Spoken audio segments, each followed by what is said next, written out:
Hi ladies, welcome to my first tutorial. I hope that you are patient with me and kind to me because this is the first time I've ever done anything like this. It's bound to go wrong, but if you've ever been to one of my Stampin' Up workshops before, you'll know that that's my style and that's the way I work. So, what we're going to make is this really sweet little Valentine treat pouch. There we go.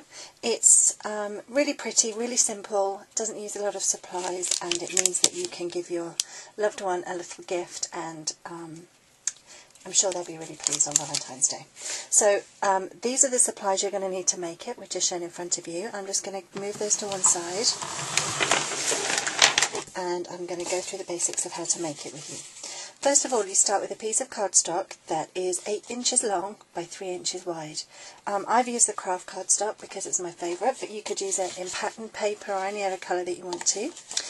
You then start with scoring the cardstock, and we're going to score at 1 inch, and then we're going to score again at 4.5 inches, and then we're going to score again at 4.75 inches. And then we're going to score again at 5 inches, and then that will be the end of your 8-inch piece of paper. I don't know if you can see the folds there, but they should all be there and quite straightforward. So for the 1-inch side portion here, what we're going to do is we're going to punch with the eyelet border punch. So what I tend to do is centralise it on my project first, and then I meet at the ends, and that way I get a nice evenly punched edge. Otherwise what can happen is you might get half of a punch on this side and a hole on this side. So I just tend to start from the middle and work my way along. So I've punched that out now. So you've got the nice decorative little fold here.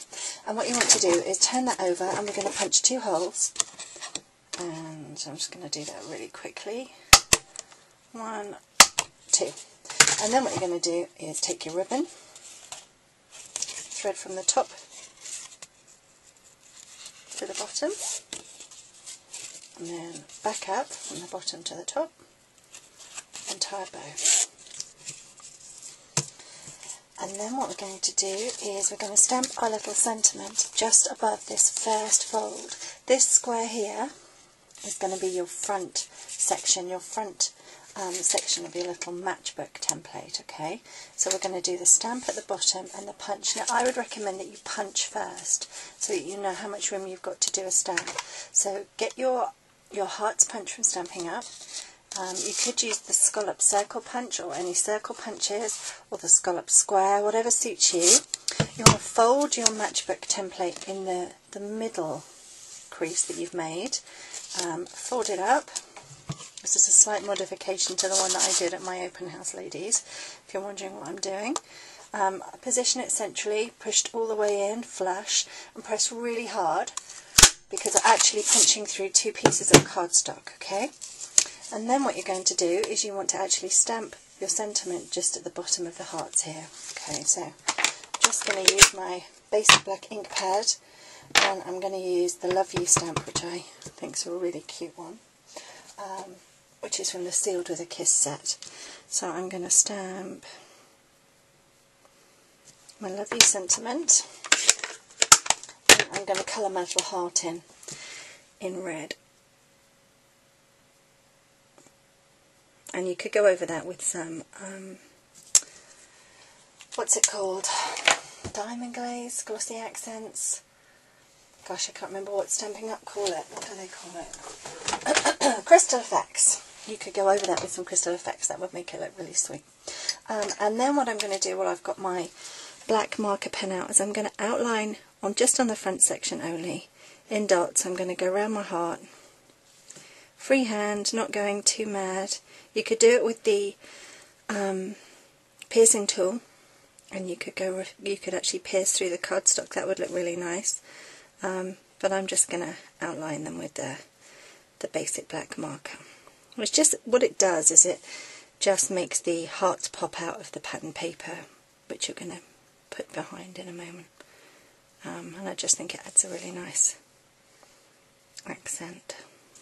Now what I'm going to do is turn it over, and using the snail adhesive I'm just going to open my snail and I'm going to put glue in the little open sections just around the outside. I don't know if you can see that. I haven't loaded it up with glue, and I'm just going to position my patterned paper over the top. But I don't want to see this little pattern on the back, so I've cut 2 pieces so it's the same on the inside as well as the outside. So I'm just going to add my patterned paper. And bearing in mind, the most important thing for the person that you're giving this to is the little gift inside. I would use these little squares to write my sentiment on, so that when you open up the little parcel I would write a little note here. Okay, so that's the front of your little parcel. And then you need your little cello bag, and I'm going to use the cello bag, but it's too long for this little project, so I'm going to just trim off roughly about 1/3 from the top. I'm going to find the contents. I'm going to put little hearts, which I bought from Marks and Spencer's because I liked the red and the pink. But you could put in whatever you wanted. I've made them before with green and black's little chocolate bars, which look really nice. Okay, just fold it over. What you want to do is get the bottom to be flat.